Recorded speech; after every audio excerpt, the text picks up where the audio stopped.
Hello friend, आप देख रहे हो हमारा चैनल ग्रो बुक्स।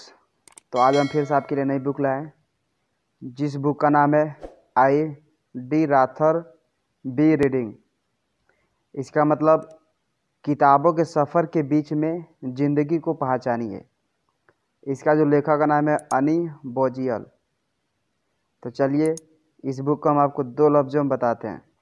साल 2018 में रिलीज हुई किताब I'd rather be reading stories का एक पूरा कलेक्शन है। यह किताब आपको जीवन के उस पहलू से मिलवाएगी जिसका दर्शन किताबों के कीड़े कहे जाने वाले लोगों को ही होता है। इसलिए अगर आपको जानना हो कि किताब पढ़ने वाले लोग दुनिया को किस नज़रिया से देखने लगते हैं, तो ये किताब आपके लिए ही बनी हुई है। यह किताब किसके लिए है? जिन्हें पढ़ना पसंद हो, जिन्हें लिखने का शौक़ हो, कुछ अलग ही अंदाज के लोगों के लिए। अध्याय नंबर 1। किताबों का कनेक्शन आत्मा से होती है। अगर सवाल किया जाए कि इंसान के अंदर सबसे ज़्यादा बदलाव कैसे आता है, तो लेखिका का जवाब होगा कि पढ़ने से। इस बात से आप कितना वाकिफ़ है? अगर नहीं है तो इस किताब को पढ़ने के बाद हो जाएंगे। जब आप किसी भी किताब को पढ़ने की शुरुआत करते हैं तो उसी के साथ आप एक सफ़र की भी शुरुआत करते हैं। हमेशा कहा जाता है कि मंजिल से खूबसूरत सफ़र होता है, इसलिए किताबों का खूबसूरत होना लाजमी सा है। इस समरी में आप ये भी समझेंगे कि आखिर लोग क्यों किताबों के पीछे इतना पागल हुए रहते हैं। क्या किताबों को पढ़ना एक हॉबी बस होती है, या फिर ये उससे बढ़कर कुछ होता है? क्या किताब पढ़ने से इंसान का नज़रिया बदल सकता है? इन सभी सवालों का जवाब आपके आगे के अध्यायों में मिल जाएगा। एक क्लासिक सा सवाल है जो सभी से पूछा जाता है, भले ही आप किसी से मिलने गए हो या फिर किसी डेट पर गए हो। एक सवाल आपसे पूछा ही जाएगा कि आपकी फेवरेट किताब कौन सी है। इसके पीछे का एक रीज़न भी ये भी है कि आप जिस किताब को पसंद करते होंगे वह किताब आपके बारे में बहुत कुछ बता देगा, इसलिए भी ये सवाल आपसे पूछा जाता है। लेखिका जब एक कॉफ़ी पर किसी से मिली थी तो उनसे भी यही सवाल पूछा गया था, लेकिन तब इस सवाल का जवाब देने के लिए लेखिका तैयार नहीं थी। उसके पीछे एक एक रीज़न ये भी था कि उनको ये डर था कि सामने वाला उनको जज करेगा। अगर उस समय वो क्लासिक नोवेल का नाम लेती तो हो सकता है कि उनका दोस्त उन्हें आउटडेटेड समझ लेता।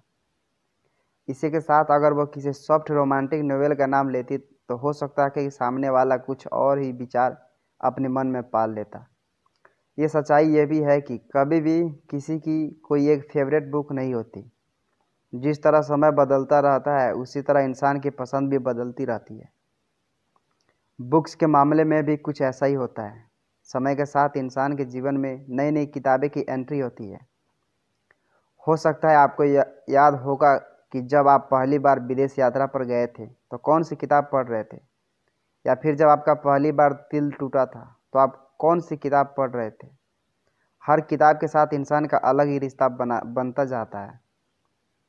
जिस तरह मौसम बदलते हैं उसी तरह इंसान के जीवन में किताबें भी बदलती रहती है।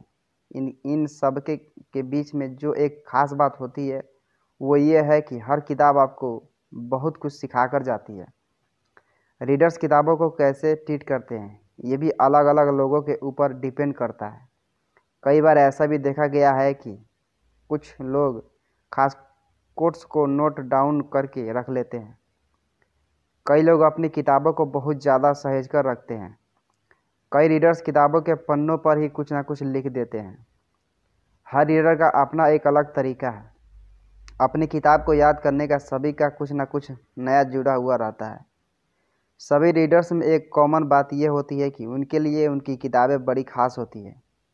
किताबें उनके बेस्ट फ्रेंड्स होती है। अध्याय नंबर 2। किताबें ज़िंदगी के साथी होती हैं। इसी के साथ वो अपनी ज़िंदगी का आईना भी होता है। कभी कभी किसी किताब के पन्ने में छपे किसी शब्द को पढ़कर आपकी आंखों में आंसू आए हैं। आपकी आंखें नम हुई हो या नहीं हुई हो, लेकिन बच्चों की आंखें कहानियाँ पढ़ते हुए नम जरूर हो जाते हैं। आपको बता दें कि इस तरह के इमोशन बस बचपन तक ही नहीं रहते। इसके बारे में लेखिका खुद की कहानी शेयर करते हुए बताती है कि एक बार की बात है, वो फ्रेडरिक बैकमैन की एक किताब पढ़ रही थी। किताब का नाम था a man called over will getting ready for church. लेखिका बताती है कि बुक के फाइनल मिनट्स इतने ज़्यादा इमोशनल थे कि वो ज़ोर ज़ोर से रोने लगी थी। उनको अपना चेहरा भी साफ करना पड़ा था। लेखिका कहती है कि इस बात में कोई शक नहीं है कि किताब आपको रुला सकती है, हंसा सकती है, यहाँ तक कि किताब आपको दीवाना भी बना सकती है। शुरुआती दौर के पाठकों को किताब बहुत सारे अनुभव करा सकती है। वो ज़िंदगी का असल मतलब को भी किताब के जरिए समझ सकते हैं। इसी के साथ पाठक किताब के नायक के जीवन से भी बहुत कुछ सीख सकते हैं। जीवन के कई पहलुओं को किताब ने बड़े अदब से छुआ है, भले ही वो फर्स्ट डेट हो या फिर तलाक की बात हो या फिर बात जीवन के संघर्ष की। आपको किताब के पन्नों में सब कुछ दिखने को मिल जाएंगे।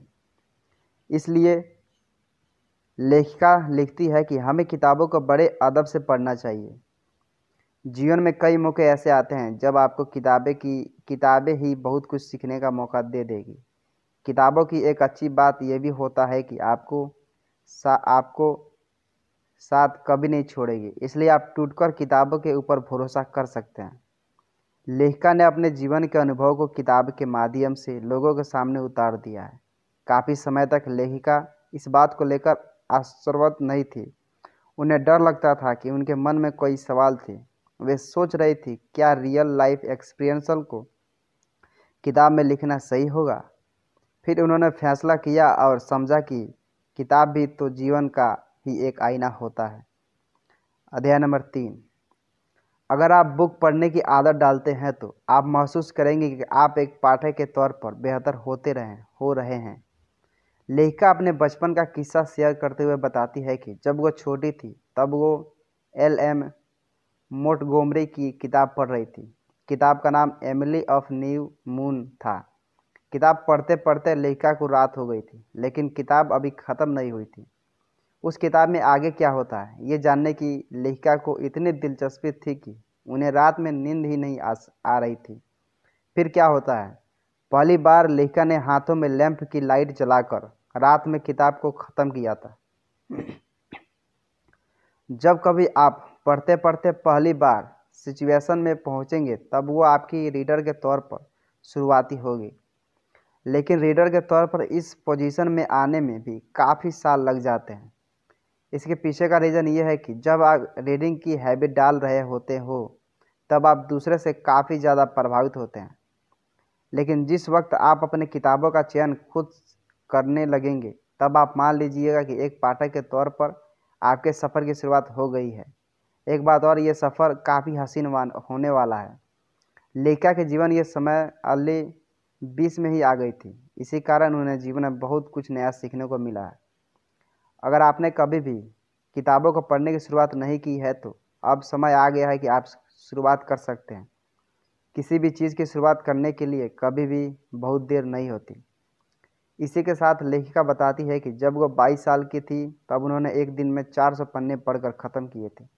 लेखिका आज भी एक्सपीरियंस को भूल नहीं पाती। शैरलोट ब्रोटे के क्लासिक नोवेल के बारे में बात करते हुए लेखिका बताती है कि उनकी नोवेल करीब करीब 1 साल तक उनके शेल्फ पर पड़ रही थी। तब वो सोचती थी कि क्लासिक किताबें बोरिंग होती हैं, लेकिन उस किताब ने उनके इस ख्याल को गलत साबित कर दिया था। जब आपके भी इस तरह के एक्सपीरियंस हो जाएंगे तो आप अपने आप को मैच्योर इंसान के तौर पर पाओगे। लेकिन एक बात आपको याद रखनी चाहिए कि पास्ट में की गई मिस्टेक्स आपको कभी नहीं भूलनी है, कभी भूलेगी नहीं। इसलिए नई किताबों के लिए हमेशा तैयार रहिए।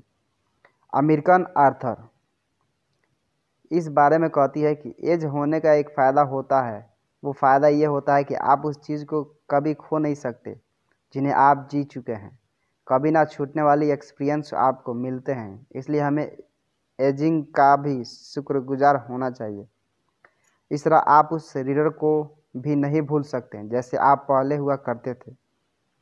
लेखा आज भी खुद को 3 साल की छोटी सी बच्ची की तरह समझती है। वह 3 साल की बच्ची हर रोज़ अपने पिता से जिद करती है कि उसे वो कहानी फिर से सुननी है। बच्ची के होने के साथ साथ उन्हें आज भी कभी लगता है जैसे कि वो कॉलेज के दिनों में पढ़ाई कर रही है। इन सब के पीछे लेखिका एक ही कारण बताती है, वह है उनका लगातार किताबों से जुड़ा रहना। अध्याय नंबर 4। किताबें दोस्ती भी करवा सकती हैं। अगर आपको किताबें पढ़ने की आदत है तो इसका मतलब ये बिल्कुल भी नहीं है कि आपको अकेले रहने की भी आदत है। किताबों को लेकर लोगों ने एक गलत धारणा बना ली है। वह धारणा यह है कि किताबों के साथ होने से इंसान लोगों से अलग होने लगता है। लेकिन आपको बता दें कि ये बात बिल्कुल गलत है। असलियत तो यह है कि किताब सोशल कल्चर का अटूट अंग है। इससे लोगों के अंदर सोशल कल्चर बढ़ता है। इसी के साथ दोस्ती करने का भी किताब एक बहुत बढ़िया जरिया है। आप लोगों से किसी भी किताब के बारे में डिस्कस कर सकते हैं। उसी संवाद से लोग आपको और आप लोगों को जानेंगे। अगर आपकी किस्मत अच्छी हुई तो आपको ऐसा साथी भी मिल सकता है जिसका पसंद बिल्कुल आपकी ही तरह हो। उस दोस्त को आप बुक टिन भी कह सकते हैं। क्या पता किस्मत आपके ऊपर ज़्यादा मेहरबान हो जाए और आपको आप ही की तरह पढ़ने लिखने वाली जीवन साथी भी मिल जाए। अगर ऐसा होता है तो वो आपको ज़्यादा बेहतर समझेंगे क्योंकि उसे पता है कि आपका टेस्ट कैसा है। ऐसा संगनी के साथ आपको समय बिताने में भी ज़्यादा अच्छा लगेगा। लेखा के पास भी एक दोस्त है जो उन्हें पढ़ाई के दौरान ही मिली थी। लेखा उन्हें बुक टीन ही बुलाती है। किताबों के मामले में वो लेखिका की काफ़ी ज़्यादा मदद भी करती है। दोनों को साथ किसी भी पसंदीदा किताब के बारे में डिस्कस करना बहुत अच्छा लगता है। आपको ये बात समझनी चाहिए कि किताबों के अंदर बहुत शक्ति होती है। अगर ये अच्छा रिश्ता बनवा भी सकती है तो ये बनाया रिश्ता ख़राब भी कर सकती है। कई बार ऐसा देखा गया है कि लोगों के बीच में किताबों को लेकर झगड़े हुए हैं। ये बात ऐसा नहीं कहा जा रही है कि बल्कि इसके पीछे पूरे परमार भी मौजूद है। रिश्ते खराब करने के लिए सिर्फ और सिर्फ किताबों पर दोष डालना देना भी सही नहीं होगा।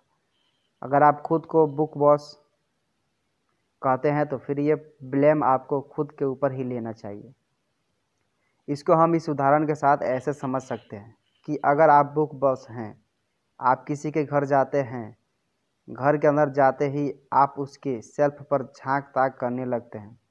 इसी झांक ताक के दौरान आप खुद को ग्रेटर रीडर बताते हुए उसकी किताबों की समीक्षा कर देते हैं। फिर क्या होगा? मान लीजिए कि आप बहुत अच्छे रीडर हैं, लेकिन इसका मतलब ये तो बिल्कुल भी नहीं है कि आप किसी भी बुक्स की समीक्षा करने लगे। अगर आप ऐसा करते हैं तो लाजमी सी बात है कि सामने वाला भी चुप तो नहीं रहेगा, वह भी अपना रिएक्शन तो देगा ही। जब सामने वाले का रिएक्शन आएगा तो आपको बुरा लग जाएगा। फिर आप दोनों के बीच रिश्ते कुछ बिगड़ से जाएंगे और सारा ब्लेम किताब के ऊपर आ जाएगा। लेकिन अगर आप गौर करें तो गलती किताबों की नहीं बल्कि आपकी थी। अगर आप किताबी कीड़ा बनना चाहते हैं तो कई सारे चैलेंज को झेलना पड़ेगा।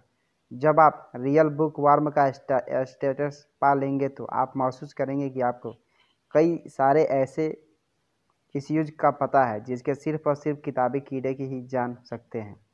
जब आपने शुरुआती की थी तो आपको पता ही नहीं चलता था कि बुक्स को मैनेज कैसे करना है। आपको बुक का एक बड़ा सा पहाड़ नज़र आता था, उसी पहाड़ में चढ़ना कैसे है इस बात का ज्ञान आपको नहीं था।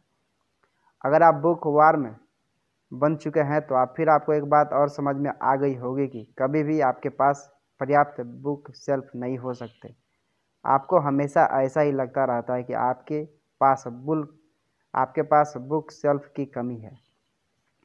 दूसरा पहलू आपको समझ में आ जाएगा कि डुप्लीकेट एडिशन रखने का कोई फ़ायदा नहीं होता।